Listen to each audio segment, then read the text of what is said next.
What's up, YouTube fam? Welcome back to our channel, where we dig deep into shocking stories that will leave you on the edge of your seat. Today, we've got an absolute jaw-dropper for you. So, true crime enthusiasts, get ready for a roller coaster of mystery, intrigue, and horror as we dive into the world of the gruesome murders committed by the Toolbox Killers. If you're at all squeamish, you may want to stop watching this video right now. But challenge yourselves as we unveil this true horrifying nightmare. Subscribe, hit that notification bell, and join us on this chilling journey into the heart of darkness. Let's dive right in. All of this began in 1977, when Lawrence Bittaker, 36, and Roy Norris, 29, first met when both were inmates at the California men's colony in San Luis Obispo. These two murderers were dubbed the Toolbox Killers following this horrifying crime. This was caused by the harsh means they employed in their campaign to convict murderers. These two demons had no reason for their actions. They were plotting to fulfill their dreams of sexual violence every single second, which resulted in a deadly agreement. These two guys were plotting to rape, torture, and kill underage girls underneath their lovely smiles. Specifically, one female from every adolescent year, 13 to 19. Trials before the tragedy. Okay, folks, would you believe me when I say that these two individuals even participated in several trials with numerous women before their primary murder? Since these two lacked any useful insight, everything was carefully thought out in the mastermind plans. Before entering their darkest nightmare, to practice luring women into their cargo van, which they dubbed Murder Mac, from February to June 1978, this duo picked up more than 20 female hitchhikers. They did not intend to commit murder, but rather, they did this to gain experience. They found the best locations for their practice sessions and kept working on their mastermind strategy until they finally discovered a terrifying fire road in the San Gabriel Mountains with a crowbar in hand. This was the location where the dreadful nightmare first appeared, where many females experienced the worst moment of their lives. The first murder. Family, be ready to brace yourselves, for disaster is going to happen. On June 24th, as their first victim, they began their mission with 16-year-old Lucinda Lynn Schaefer. The catastrophe that was going to befall this lovely adolescent was completely unknown to her. On a gorgeous summer day, this young woman left her Presbyterian church gathering in Redondo Beach. Having a wide smile on her face, she was moving along the side street. The two monsters caught her in the net of their evil, due to this girl's attractiveness. Even if their initial attempt to lure this adorable young blonde kid failed. The second time around, they both drove by her and parked next to a driveway. They were immediately dragged into the van after sliding open the door. This girl's wrists and ankles were bound, and her mouth was taped. As a result, she could not protect herself. She did not cry since she knew what would happen next, even though she screamed non-stop to try to save her own life. Due to their terrible fantasies, these two monsters did not show her any mercy. All Lucinda had time for was a brief moment of prayer before they both took turns raping her.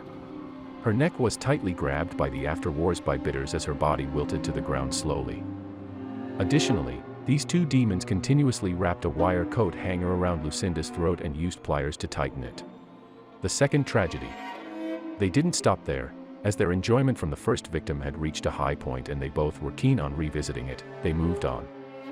They then came across Andrea Joy Hall, age 18, who was traveling along the Pacific Coast Highway. They both make the stunning Andrea pose for Polaroids after tormenting and brutally raping her. She cried out for help even after being tortured repeatedly, but these two men had no mercy and pierced her skull with an ice pick before strangling her and killing her after a life of great suffering. The third murder scene of two victims. They kept on continuing this game. On September 3rd, two pretty girls named Jackie Doris Gillian and Jacqueline Leah Lamp were waiting at the bus stop beside Hermosa Beach.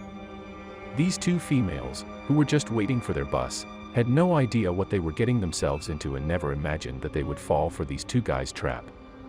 These two females, who had agreed to a free trip, ultimately received a free ride to this terrifying nightmare. The girls became aware of something peculiar going on, as the route changed from the Pacific Ocean to the San Gabriel Mountains. Although 13-year-old Jacqueline was aware of the danger, she attempted to leave by unlocking the door. However, her attempt was unsuccessful as Norris hit her over the head with a pre-filled bag containing a large weight, knocking her unconscious. These two helpless females were held hostage for almost 2 whole days, repeatedly raped, and made to pose for pornographic Polaroids. These two were subjected to terrible ways of torture, including having ice picks used to pierce their breasts. They were interested in passing away quickly and painlessly, but these two sick people insisted on continuing to hear the cries. And finally, they died a miserable death, and both their bodies were tossed over an embankment. Murder of Shirley Lynette Ledford.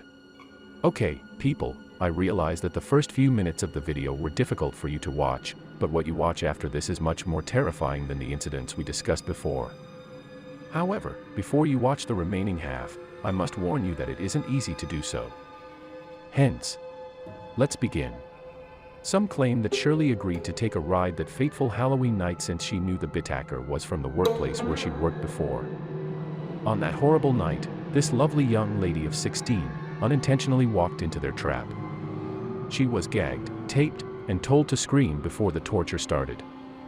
Then, she was punched in the breasts after being sledgehammered. After that, she was violently raped and tormented with pliers.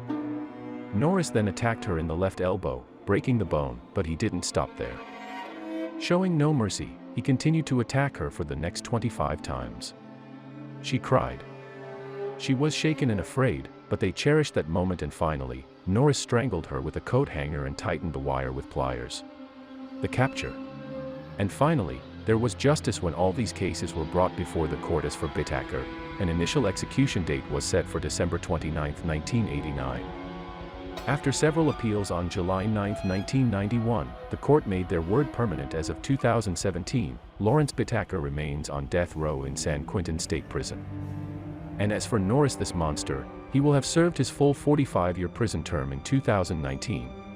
So, we hope we took you on a roller coaster of mystery, intrigue, and horror as we dive into the world of the gruesome murders committed by the Toolbox Killers. Make sure to subscribe, and stay tuned with us to uncover many more mysterious true crimes like this.